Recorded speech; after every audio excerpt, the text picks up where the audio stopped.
Hey there everyone, it's Aaron again. I got a question for you. Have you ever found yourself in a condition of insufferable small talk? I mean, small talk's everywhere, isn't it? But you've resigned yourself maybe to that it's just simply a cultural custom that's a necessary evil at work parties, backyard cookouts, the local barbershop, and wedding receptions.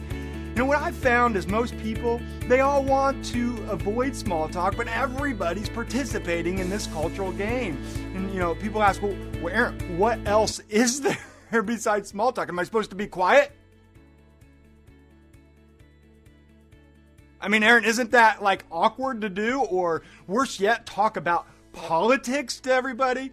Well, what if I told you that there's a way forward to shake off the social customs of small talk and to replace small talk with really big talk? One, a big talk that bonds people together with immediate trust and reciprocal vulnerability, and you get to keep your idiosyncratic, humor, who you are as a person. So what I'm proposing in this episode is simply to replace small talk with really ginormous big talk, because small talk masks our insecurities, it barricades our emotions, and limits your love. And I want to help us replace that with big talk that's exciting and invigorating and fun, and really revolve around things that matter most to you and the person that you're talking to. Well, Aaron, don't we need small talk for networking?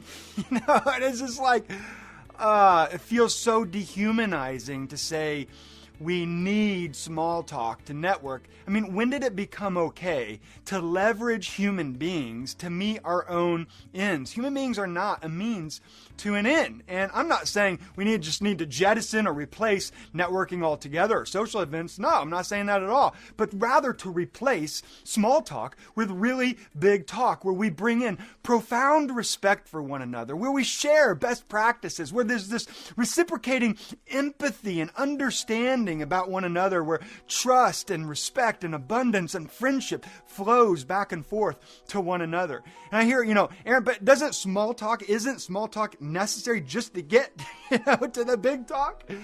Well, maybe. I don't think so. I think it masks our insecurities. I think it's a social faux pas that masks your true self and cripples your ability and my ability to really connect with another soul, another person. And if you're talking networking, that would last forever, because now we have a serious, amazing, fun connection. And I just sit there and ask myself, how many hours a week are we engaging in small talk? I think about Americans are, 4 to 7 hours a day, watching, sit in front of the boob tube, in front of the television. Well, you take that, plus all the hours we have with small talk, are we connecting with anyone? And it makes me ask, what are we doing with our lives? And I know, the famous Mark Twain said, never knock the weather, because 9/10 of the world can't start a conversation without mentioning the weather, as if we need, to depend upon something extrinsic to ourselves to leverage in order to have a conversation. But I really feel like as I talk with people and meet with people, that people are kind of, in a zombie malaise kind of thing when it comes to small talk. And people really prefer big talk, don't they? And our intuition knows this. We know this. That's why we want to avoid certain social situations like, oh my gosh, what are we going to talk about? Small talk. And, the opposite seems to be, well, am I just supposed to talk about these big political or religious things? No. As you're going to find in this episode, it's not about the content hardly at all when it comes to big talk. And people prefer the big talk, and it's not just our intuitions that are telling this, but now science and studies and case studies and data is showing up. Out of the University of Arizona, there's a Professor Mel, who wrote a book called Eavesdropping on Happiness, and your well-being is correlated to less small talk and more substantial conversations. And they did poll after poll, data after data, case study after case study. And what they found every time is the more small talk, the more anxiety and the more stress and the more of a bore it was. But the more substantial talk, the more people's well-being improved. And you know that to be true, don't you? The more you engage in big talk, the more your well-being goes. There's a real connection. But Aaron, what happens if we start with big talk, but we're just kind of standing there, Can't we talk about something, anything besides just standing there? Again, I just call a spade here.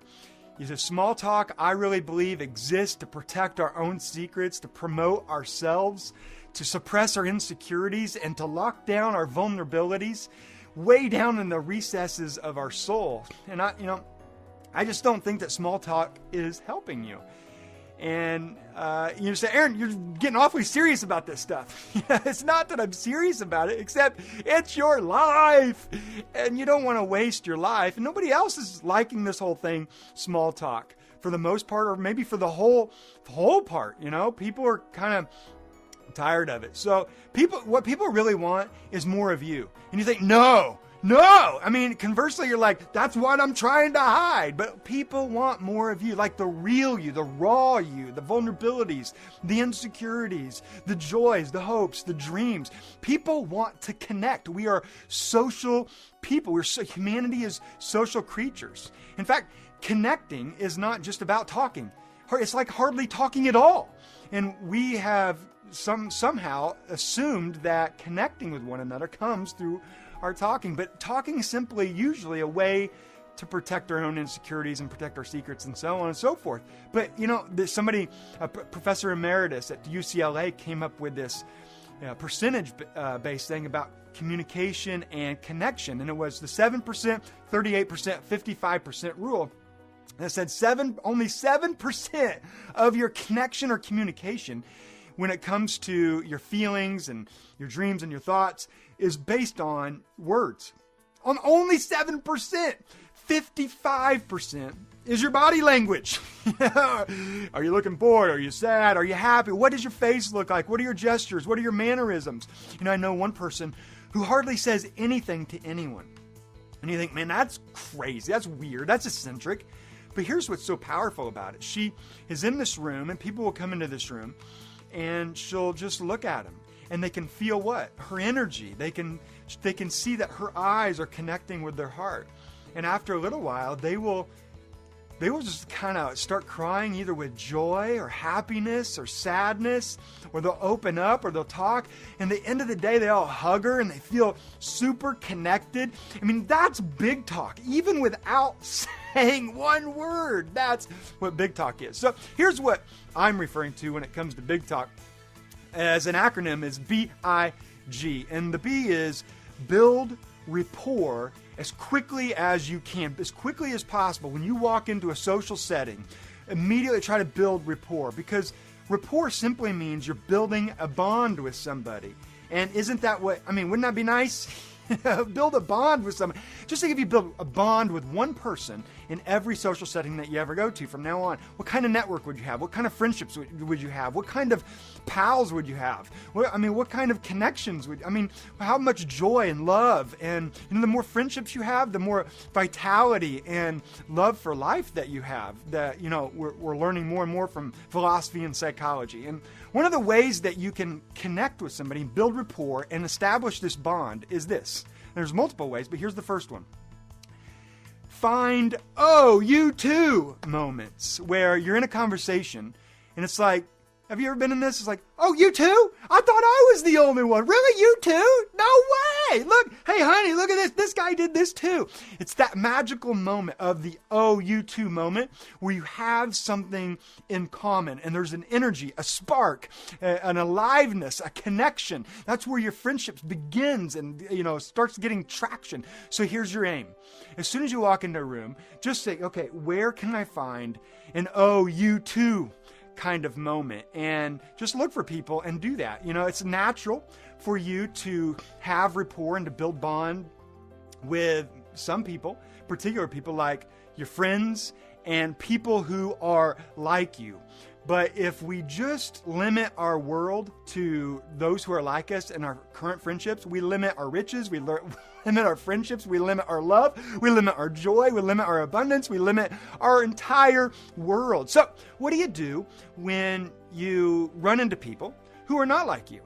People who are not your current friends? Well, here's a time-tested method that you can use anytime, anywhere, and it's called matching and mirroring. Matching and mirroring.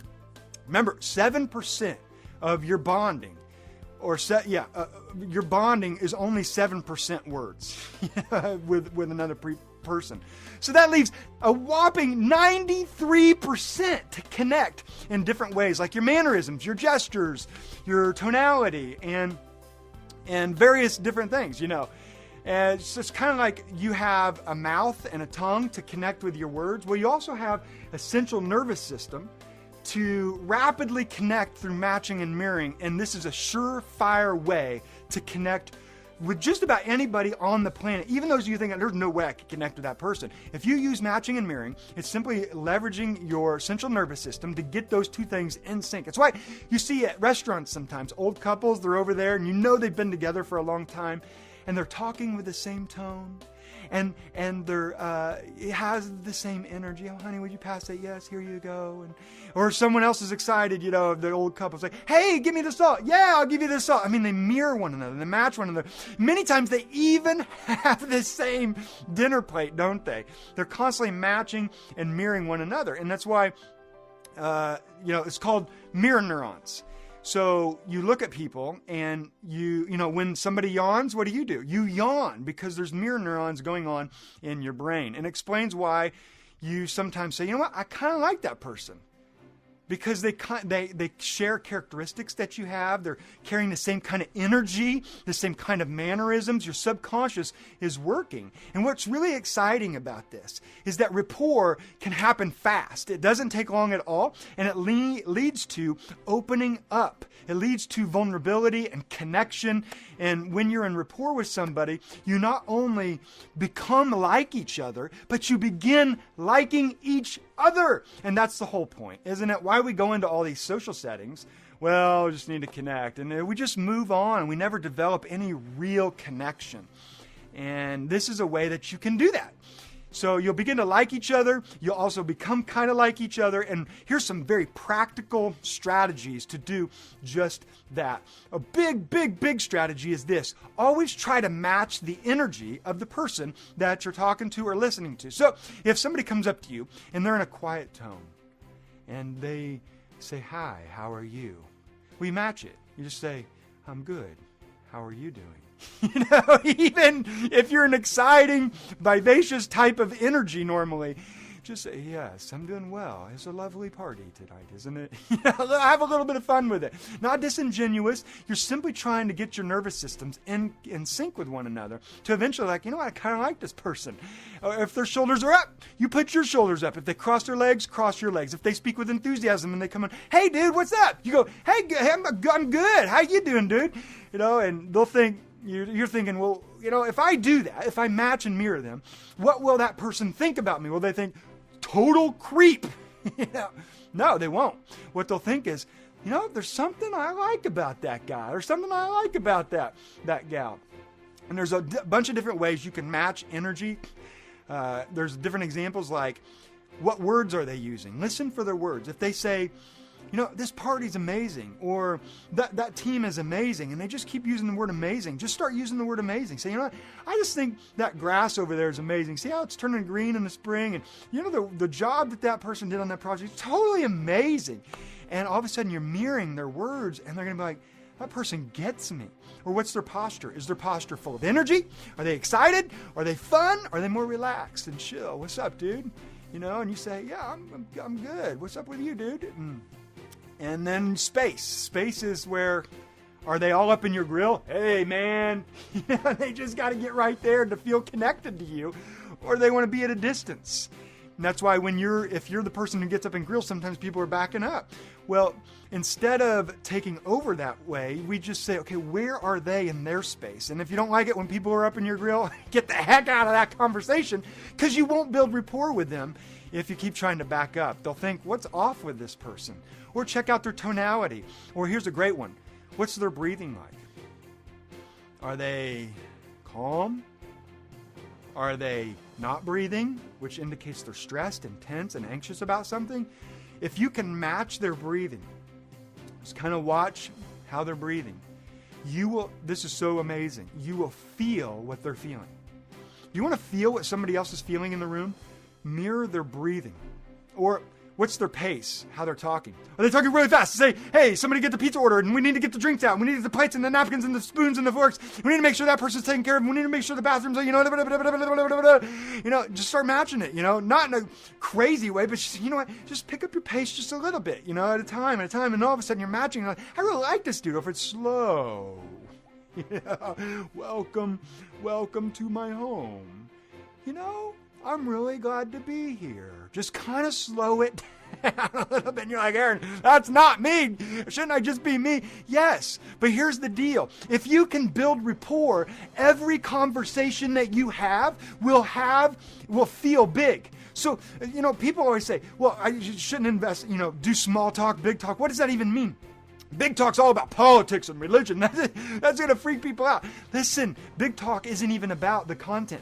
Big talk and small talk, forget the topics whatsoever. All I'm saying is big talk is soon as you get rapport, you will like the person, that person will like you, and you'll develop an openness and empathy immediately, quickly, fast, in a way where every topic, regardless of whether you're talking about toilet paper or the dishes or movies or on vacation or religion or politics, all of it will feel very big because you have a new bond with the person. What's their eyes like? What's their volume like? Mirror this stuff. Don't mirror everything, otherwise it is creepy.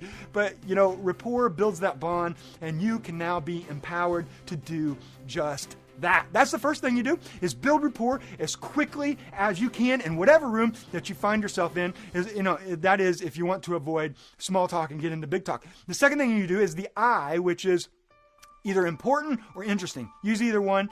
But if you could just, every person you talk to in any room, treat them as the most important person in the entire room. Make them feel like they are getting so much respect from you, so much value from you, so much dignity, that they are valuable, that they are, dignified in front of everybody, that they are loved and respected, and make them feel that. One person once said that people will forget what you said, people will forget what you did, but people will never forget how you make them feel. Isn't that powerful?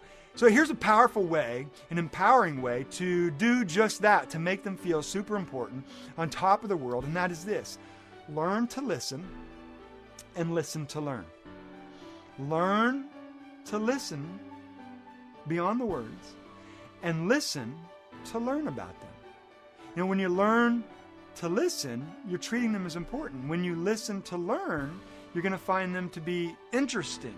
Right? And the reason why we want to do this is because people love to talk about what?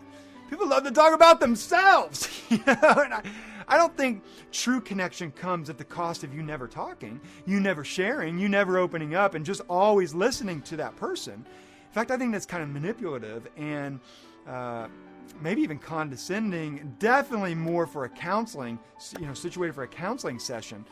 Nor do I think that a true connection, a true bond, which is what big talk is all about, building this bond. It's not about two monologues. It's not that at all.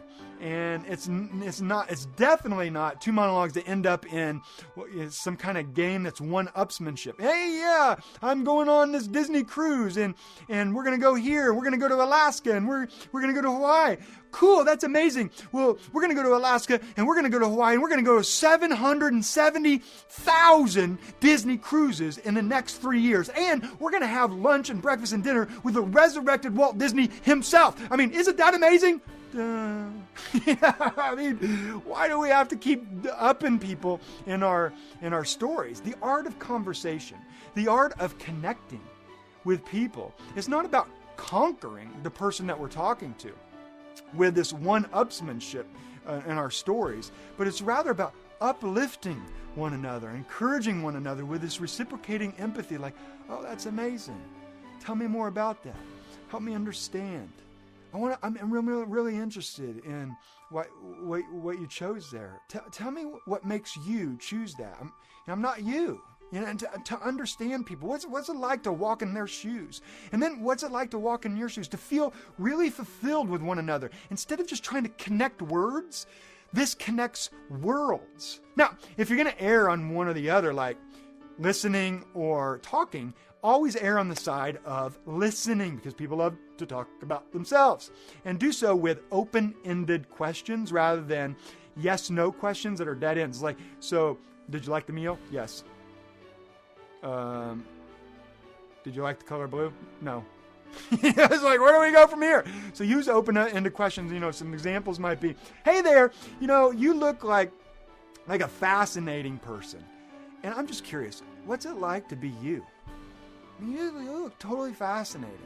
And I'm kind of mesmerized. What is it like to be you? Or, I don't know you. I don't mean to be creepy or anything like that, but what was it like growing up in your hometown? Where was your hometown? What was that like? What were your neighbors like?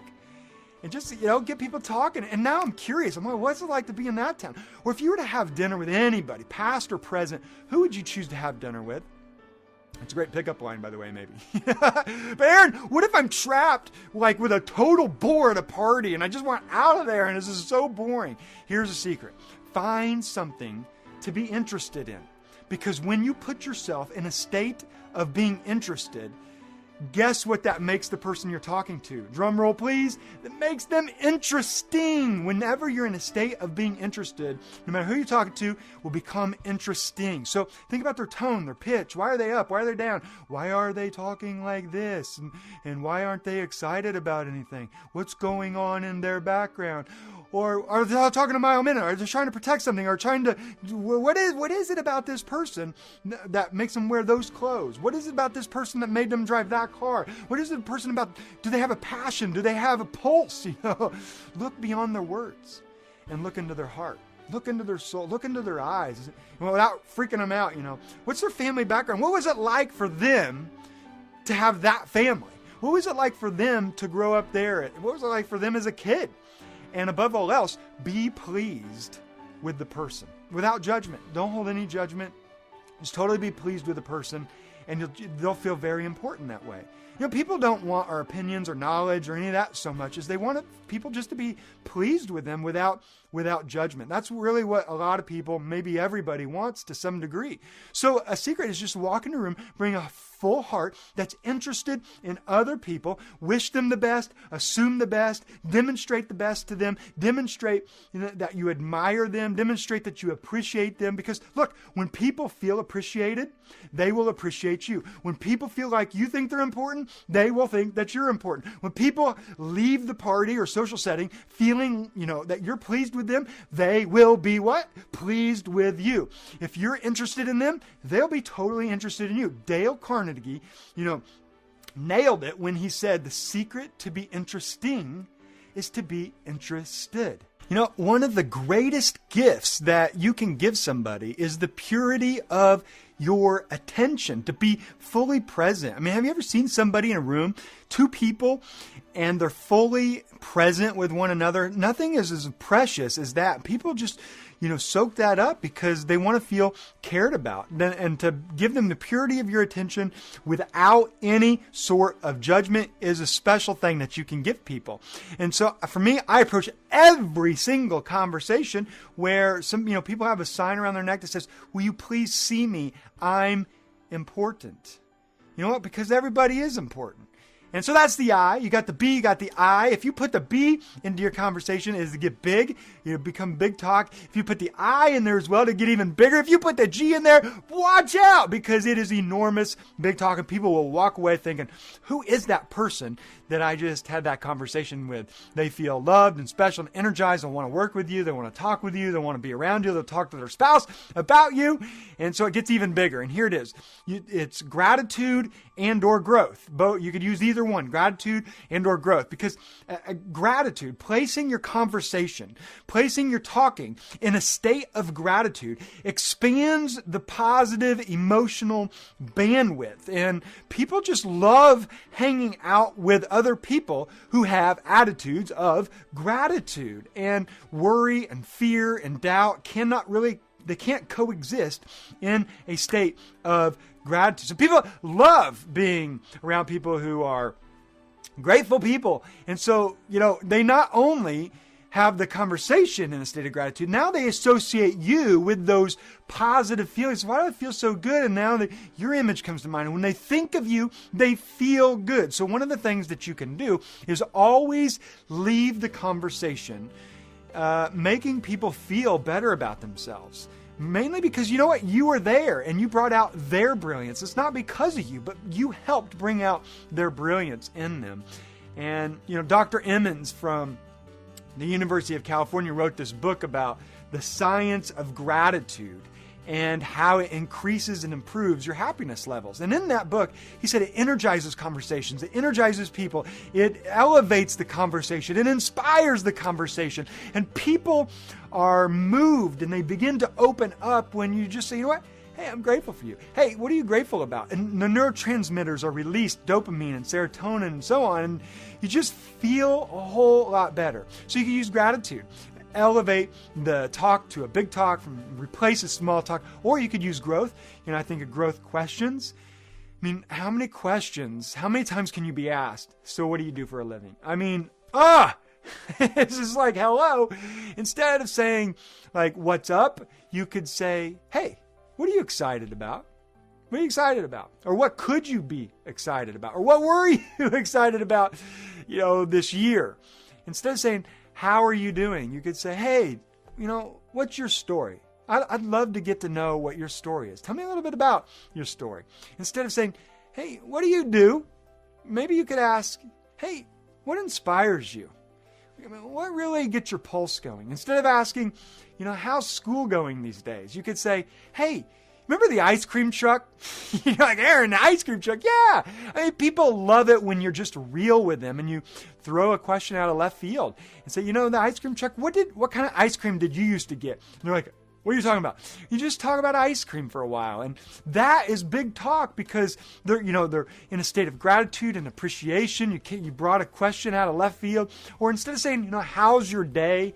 You say, hey, what were 2 positives and 1 negative today?